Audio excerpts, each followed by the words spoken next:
নমস্কার, সংঘর্ষ বার্তা চ্যানেলে সবাইকে স্বাগত জানাচ্ছি। বেশ কদিন থেকেই হেলান বাণিজ্য ভবন নির্মাণকে কেন্দ্র করে হেলান বাজার অগ্নিগর্ভর রূপ ধারণ করেছিল।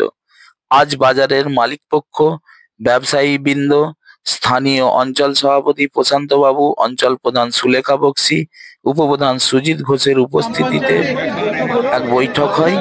বৈঠকে সমস্ত সমস্যার সমাধান হয়েছে বলে মনে করা হলো এবং সবকিছু ঠিক থাকলে আগামী সপ্তাহেই বিল্ডিং নির্মাণের কাজ শুরু হবে বলে মনে করা হয়। প্রশাসনিক লেভেল থেকে আমাদের যে হেলানের সবজি ব্যবসায়ী, মাছ ব্যবসায়ী, মাংস ব্যবসায়ী, তাদেরকে নিয়ে আমাদের একই স্থলে অনেকগুলো স্টল করে যে বিজনেস আমরা করি, সব দোকানদাররা মিলে আজকে এসেছিলাম আমরা রামবন্ধু গ্রাম পঞ্চায়েতের প্রশাসনিক ভবনে। সেইখানে এসে আলোচনার বিষয় ছিল যে কন্ট্রাক্টর বিল্ডিং করতে চাইছেন ওনাদের সঙ্গে আলোচনা, মালিক পক্ষের সঙ্গে আলোচনা। আমরা তার জন্য চেয়েছিলাম প্রশাসনিক গাইড। আমরা খানাকুল থানার পরামর্শ নিয়েছি, রামবন্ধু গ্রাম পঞ্চায়েতের পরামর্শ নিয়েছি, যারা আমাদের কর্মকর্তা রয়েছেন তাদের পরামর্শ নিয়ে আমাদের বাজার কমিটি বলে কিছু নেই, সকল দোকানদাররা এসে যে মতাদর্শে আমরা ঠিক করেছি যে আইন লিগালি কোনো অন্যায় নয়, সেই আইন আমরা পাস, যেমন ওনারা করিয়েছেন বিল্ডিং কন্ট্রাক্টর যে নিয়মে পাস করাতে হয় করিয়েছেন, তারা যেমন অনুমতি পেয়েছে।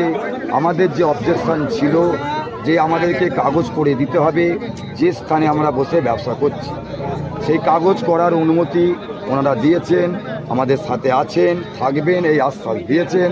রামবন্ধু গ্রাম পঞ্চায়েতের প্রধান, উপপ্রধান, সভাপতি থেকেই আশ্বাস দিয়েছেন। খানাকুল থানার ওসিও আশ্বাস দিয়েছিলেন। ওনাদের কাছে কৃতজ্ঞ।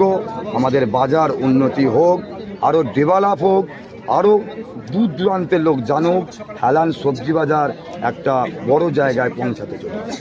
এই মুহূর্তের সিদ্ধান্ত কি হলো আপনার? এই মুহূর্তে সিদ্ধান্ত হয়েছে আমাদের 120 থেকে 30 জন যে দোকানদার বসি, তাদের ওই স্থানে পুনরায় যখন বসতে দেওয়া হবে, তার বিশ্বাসটা আমরা মৌখিক না করে লিখিতভাবে কোর্ট পেপারের ওপর শর্তাবলী প্রযোজ্য কোনো লিখে নিয়েই আমরা জায়গা ছাড়বো। অন্য জায়গায় এখন বাজার বসিয়ে আমরা সেই বাজার চালাবো, সেই দায়িত্ব বা কথা আমরা দিয়েছি।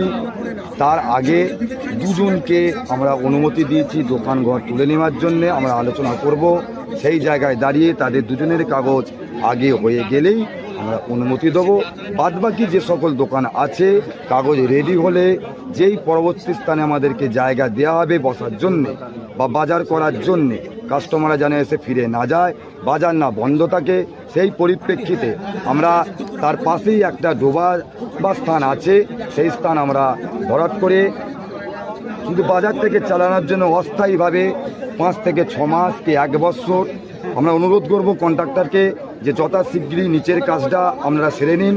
আমাদেরকে এরপরেই চৈত্র বৈশাখ মাস আসবে, রোদ জল ঝড় সবই থাকবে, সেটা মাথায় রেখে আমার তাড়াতাড়ি সেই যে জায়গায় এখন বর্তমানে বিল্ডিং হবে সেই বিল্ডিংয়ের তলায় যেন আমাদেরকে আবার নিয়ে এসে পুনরায় বসানো হয়, এই আহ্বান জানিয়ে মালিক পক্ষ, পঞ্চায়েত পক্ষ, প্রশাসনিক, কন্ট্রাক্টর যিনি এসেছেন সবার সম্মতি নিয়ে আমরা বিল্ডিং করার অনুমতি দিলাম। এর জন্যে আমরা প্রশাসনিক তরফের যারা কর্মকর্তা আছে ওনাদের কাছে ধন্যবাদ জ্ঞাপন করি এবং শ্রদ্ধা জানাই। পঞ্চায়েতের যে মাঠ রয়েছে সেই মাঠেতে বাজারে যারা সবজি বিক্রি করে তাদেরকে নিয়ে একটা বৈঠক হলো, বাড়ির মালিক এবং ল্যান্ড কনস্ট্রাকশনের প্রতিনিধি এবং পঞ্চায়েতের পক্ষ থেকে প্রশাসনিকভাবে। এই বৈঠকটা কী জন্য এবং বা কী সিদ্ধান্ত করা হয়? আমি আমাদের যে শিকরাইচন্ডী বিশালক্ষী মাতা আছেন তার একজন সেবায়িত, অন্যান্য সেবায়িতগণ এখানে উপস্থিত আছেন। আমাদের দীর্ঘদিনের বাজারে একটি সমস্যা, সেটি জল নিকাশি ব্যবস্থা। অল্প বৃষ্টিতে বাজারে জল জমা, চালা সারানো, বিবিধ সমস্যার জন্য আমরা একটি পাকা ভবন নির্মাণ করতে চাইছি। সেই পাকা ভবন ডেভেলপমেন্ট হবে।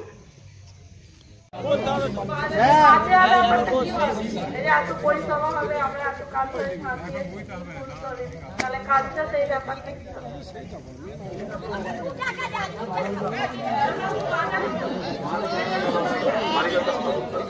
মালিকের সাথে কথা বলতে হবে। হ্যাঁ কে